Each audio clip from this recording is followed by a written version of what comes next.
I soon realized the power that technology could have in making the learning accessible for those students specifically and, all other kids more broadly. So I just dove into that world because I wanted my students with disabilities to be capable of having whatever life they wanted to have in front of them.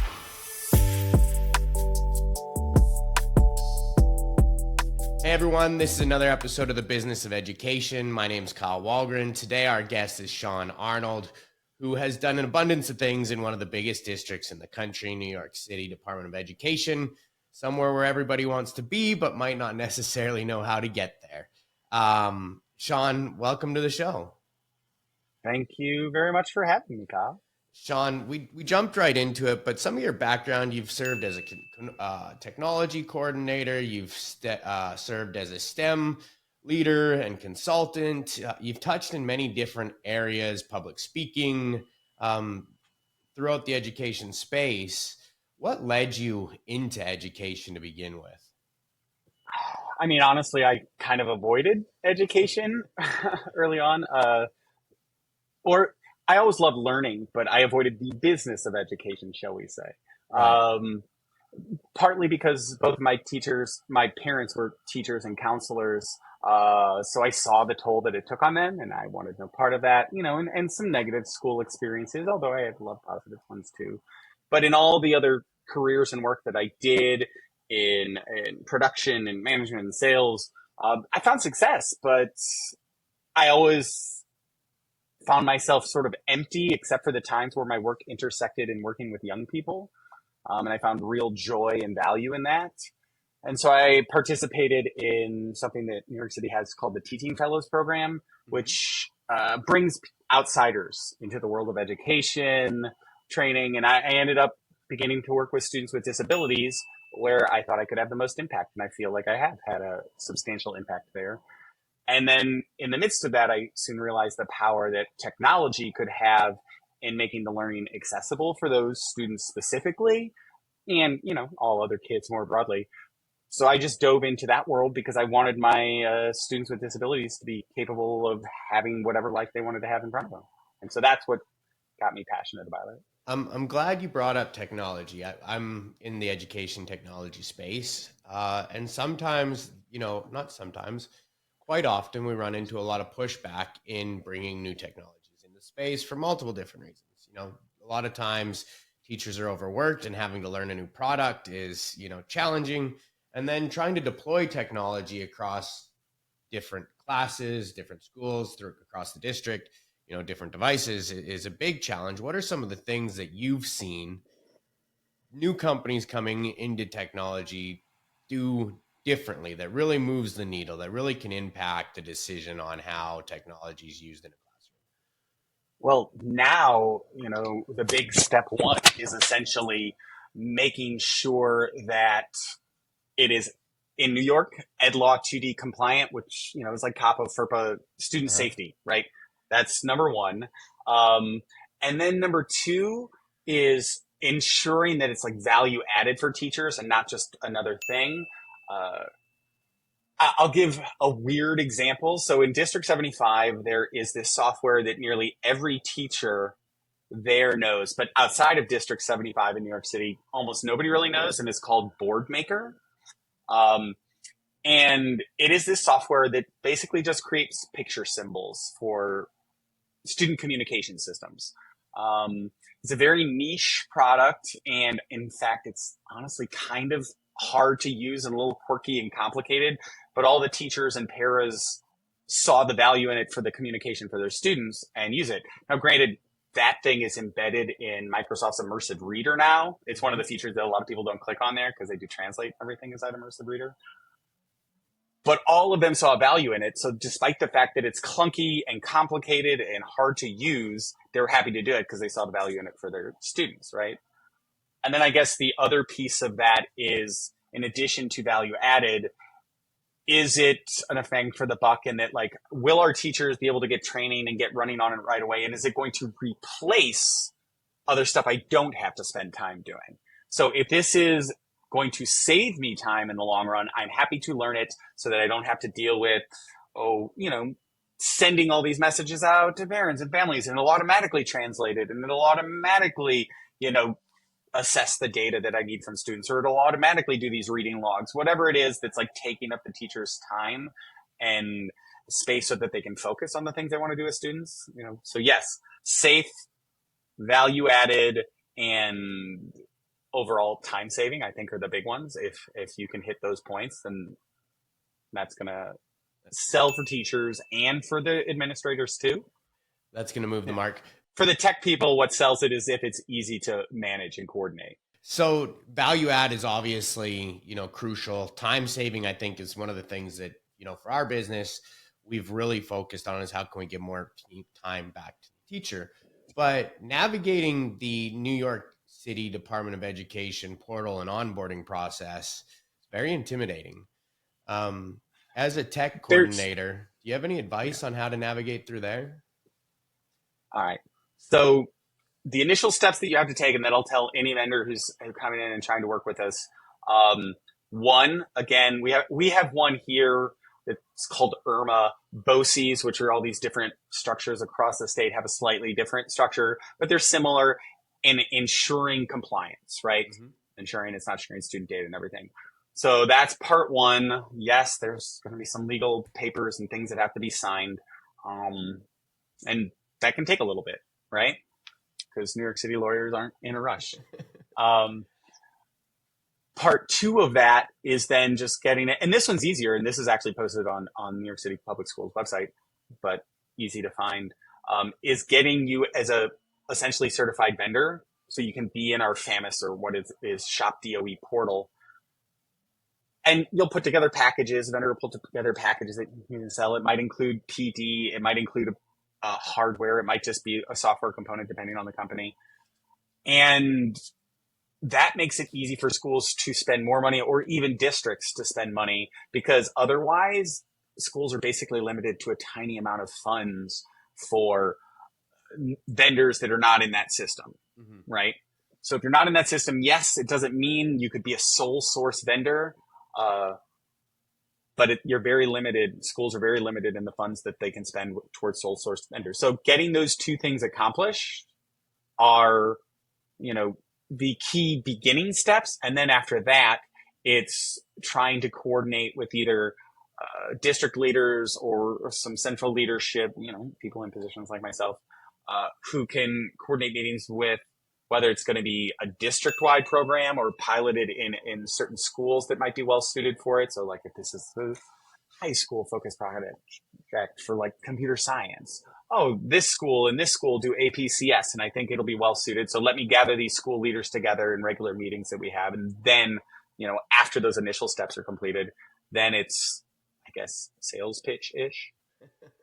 No, thank you for that. I, although I do this podcast, I also created a reading company called Edsoma that just recently did the New York City Department of Education journey. District 27 is one of our biggest customers, but just getting through the onboarding process, the cybersecurity audits, and then most recently, they've changed their single sign-on processes from I believe we were using Clever, now we're moving into an IBM and Star for rostering. So just navigating through that thing, took I think about 6 months from start to finish, and every time you went into those meetings, it was your stomach was in, or your throat was in your stomach because you're nervous about what they're going to say next. But what are some of the strategies that you use to implement technology into the special education classroom? Because you are faced with different challenges than what a typical classroom Well, I mean, first and foremost, in those spaces, a lot of it is start by it's being IEP driven. So it's a lot of assistive technology, and that might be eye gaze tracking systems. That might be head mounted switches for students in wheelchairs. That might be a particular app that's a communication system on an iPad, right? be. Like Proloquo to go. So, a lot of it starts with things that are assistive technology or personalized learning, that'll direct it towards multilingual learners or those students who need specialized instruction. Then the other big piece that really helps in those spaces is if it is we overuse the word engagement, whatever that means. But if it is like playful learning, if it's gamified, if it really draws in student attention, that's a huge one. Building communication and social skills in it, if that's a piece of it.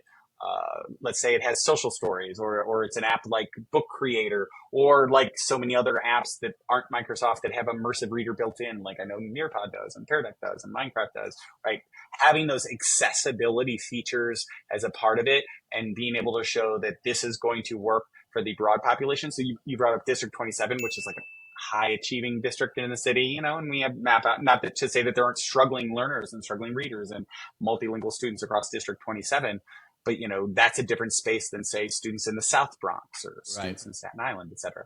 So again, it depends on where the focus is. And then if you can connect it to especially the new universal design for learning standards, which focus on equitable learning, and you can connect it to like, this is going to be meaningful across the diverse array of students that we have in New York City. And if there's a way that you can connect it to professional learning, because hey, we only got so much time and space, and who is here that's already adept to do the training? Well, we don't have anybody. Do you have people who can come in and train effectively? Because there have been vendors who come in and they've sent salespeople to train, but do they know what it's like in a classroom? Not necessarily. And are they effective trainers? Not always. So do you have effective training modules? And they don't have to be live in-person things. Like they could be asynchronous videos Do if you they're do worthwhile. you think I know how I love that you brought that up because I know how important professional development is, and we have our own concept and theory behind it. Do you think teachers are really ready to dive back into that online academy of learning, or do you think that in-person professional development is still really important right now? Just being, I say just leaving the COVID era, but it doesn't seem that long ago yet. So yes, there is a certain group of teachers who very much enjoy having the opportunity to learn in person and get involved in our in-person sessions. We have after hours events with teachers and school leaders at like Google and Adobe and stuff in the city. And those are meaningful and they're social spaces, but they're also learning spaces for teachers and ways to connect and learn from each other and communicate.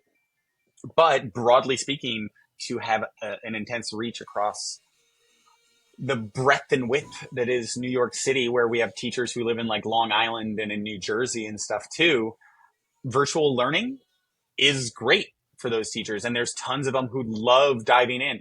I mean, one of our biggest events last year was the Beyond Access Forum, which focuses on accessible learning.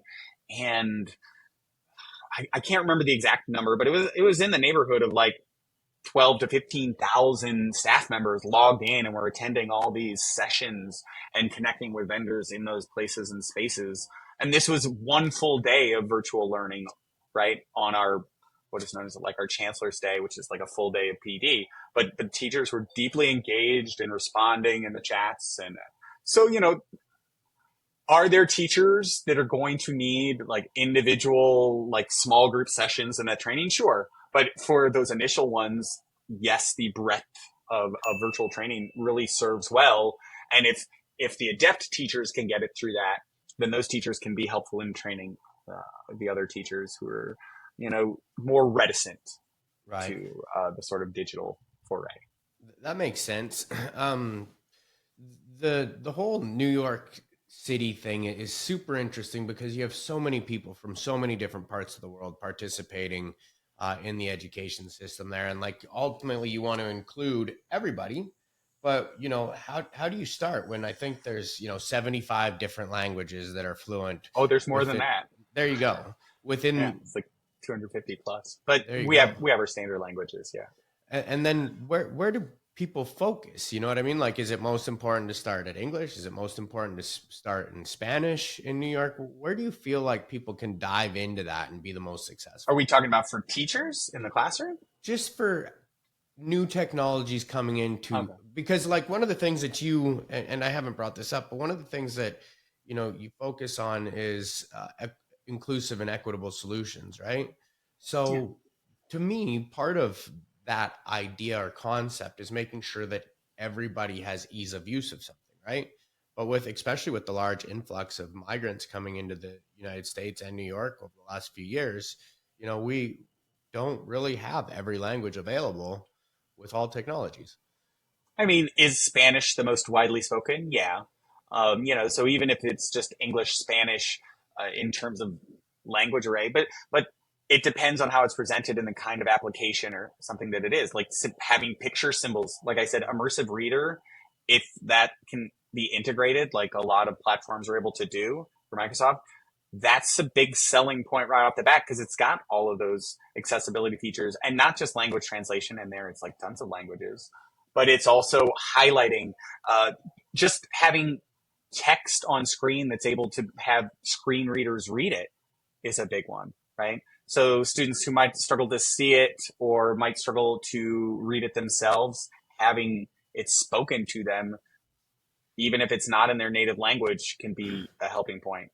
I mean, Visualizations, videos, if it's a platform that has that, if it has imagery that helps in that regard. Again, any way that you can personalize it or meet all those individual student needs. Again, it depends on the platform and exactly what it's doing and it's specific. But the wider breadth and array that you can personalize that. And I know there's lots of tools that are using artificial intelligence to like redirect, and I don't even mean generative AI, mhm. but just artificial intelligence in general to map, students. Oh, well, the student got this answer wrong and this answer wrong and this answer wrong. So we're redirecting them to this area of learning because they're struggling with adjectives. Let's say if that's what it Yeah, is. and that's kind of what our platform does. We, for those who aren't familiar with it, Edsoma, it uses voice recognition to identify weaknesses in readers in real time. But because we're a content-driven platform that has over 25,000 books under contract, we take the interests plus the problems that the students are having and drive them to content that they might be more engaged in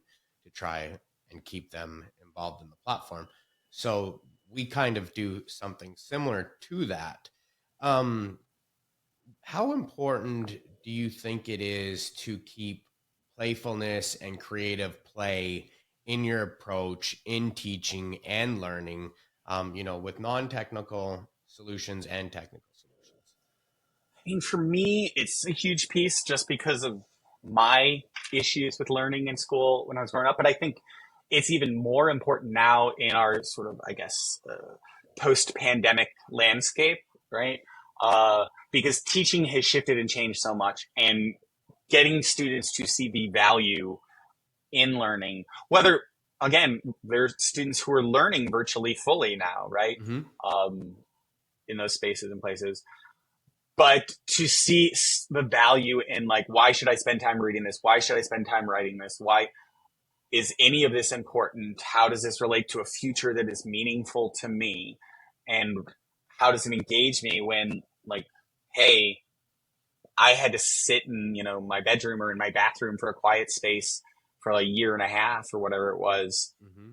of learning. Why is this any better now, right? Right. So it better have an answer to that question. And I mean, to say, for example, we did a thing that I'm a part of. That was the Battle of the Boroughs, which was this huge Minecraft challenge Oh, that sounds esports cool. event here in the city. And we brought lots of vendor partners, and we brought colleges and universities to connect because that's a real place where students can create a future, not just as the gamers themselves and the programmers themselves, although, again, that's a whole huge industry, gaming in and of itself. So for people who don't take that seriously, it like dwarfs the television and film industries, it dwarfs many of the sporting industries, right? Um, and we have student shoutcasters and all these things. And the number of students that are engaged in the first year we did it was the at a large scale, even though I'd been using it in classes before, was 2020. um, right there in the heart of it, that first summer of the pandemic, right before it. And even though we had a very small ramp and we couldn't do a whole lot, and we couldn't do much training for teachers or students, the students were all in, and we had literally thousands of student submissions in like 2 weeks just by Wow. putting this out and sharing the info out because that's how eager they were to want to play, to learn. And I will say, to the point of it, being inclusive, right? Previously, so many of these, whether they're esports events, even here in New York City, just included the high achieving high schools that they have. And those are a very specific subset of students, mostly white, mostly Asian students. And I will say that our winning teams, we've had like all girls teams lead the way. We've had very diverse teams from Brooklyn and John Dewey High School win. Um, and it's reflective of the city as a whole. So, the fact that we can still build that excitement with students shows that they want it. So if you can bring something that has that, and show the administrators and the teachers like we can make your kids, and it doesn't have to be a video game per se, but like we can make your kids love doing this and enjoy being in class and enjoy learning again. Like that's a massive selling point, especially in a post-pandemic education world. You said two things that I've kind of followed that touch with me dramatically is one, gamification, and the other one was content. You brought up Minecraft, and I've got kids 10, 10, 5, and 2. And if the 2-year-old could play Minecraft, I'm sure he would, because the others are just in love with it. But they're in love with the idea of building something that speaks to them, right? Like the individuality of how their worlds can be, and building stuff out that is their vision and their level of creativity. Curriculum content really doesn't give a child that landscape to be creative necessarily, right? So we took the idea of Minecraft and Roblox, and that was what we wanted to make our reading experience, give the decisions back to the learning to the individual. So that was kind of our concept behind it. But we treaded on a really thin line when thinking about gamification when it comes to the reading journey, because ultimately reading, you have to put in very specific work in order to grow that. And I felt like what we decided at the end of it is that if you're adding, say you're doing a 60-minute block, and 20 minutes of that block is gamified learning, and then you put in the work, you've actually increased the learning journey by 20 minutes, because they have to get to that end piece to see the results. I say all that because is there a point, or in your opinion, is there a place where gamified learning isn't a good implementation, or do you like gamified learning in all areas? I mean, again, it can't be a thing where it's all day, every day, all you're doing is playing. I mean, granted, there was this platform, which now doesn't exist anymore, called Classcraft, where it fully gamified your classroom and all the lessons. And so even your assessments and stuff. Yes, you would go to a regular workspace, but it was like a quest or a journey, right? And there was a Mm-hmm. storyline. But I mean, I think that's not the only way to build meaning for students is through play. Yes, that's a fun one. Social experiences are meaningful. So if you could make that reading social and collaborative, that's great for some groups of students. Some who aren't into that and are a little more private and personal, maybe they just enjoy like the ability to create or make something. So, we're talking about storytelling, you know, yes, there's writing, but I can create videos. And is it less meaningful for me now to create something that looks maybe akin to a TikTok video, right? In a platform that now doesn't exist anymore in that regard either, say a Flipgrid, right? Um, to tell my story, to tell my tale. I mean, I think it's just as powerful and meaningful. And in our modern context, it might be more than like me writing scrawled out in cursive on a handwritten page or coding that story in Scratch, right? Um, yes, there are skills that we need to read, which, gladly, a little soapbox of, teachers college issues that we had in New York's Columbia, and realizing, yes, phonics are worthwhile and important to study just in and of themselves. Um, but I mean, young children who are learning that, elementary readers making animal sounds and learning like apple and elephant, right? And make the elephant sound. I mean, there's playfulness in that, and just Mm-hmm. connecting to what those students enjoy, whether it's animals or sports or, whatever array of theater in New York City, right? You know, put on a play, read your lines, act it out. So, TikTok has acting challenges and learning to read, and like, these are your lines in red. There's no reason it has to be a game to be playful and engaging and meaningful. There are lots of ways to build that across all curriculum and subject content areas. I It never just thought has to about it be from that personal for the aspect. kid. I never thought about that at all from that aspect. I always categorized gamified learning without the playful side of things. And I was just like, gamified gaming, and that's so thank you for shining a new light on how those could be implemented and still be classified as gamified learning or Well, I playful don't know learning if it'd be opportunities. classified as gamified, but it would be classified as, personalized learning for that student. The subcategory that we try not to use this word because it like scares teachers, differentiation, right? But, a personalized learning experience for each subgroup of students, something that speaks to them, you know, Yeah, that yeah. makes a lot of sense. It's very helpful. Uh, Sean, I told you that I was going to get you in and out in 30 minutes, and I'm going to be that. But I would love to book you on the show again. There's a lot of other questions that I have. I think I could learn a lot just from different aspects of what you guys are doing, and I'd love to stay in touch and get you back sometime when your calendar allows for it.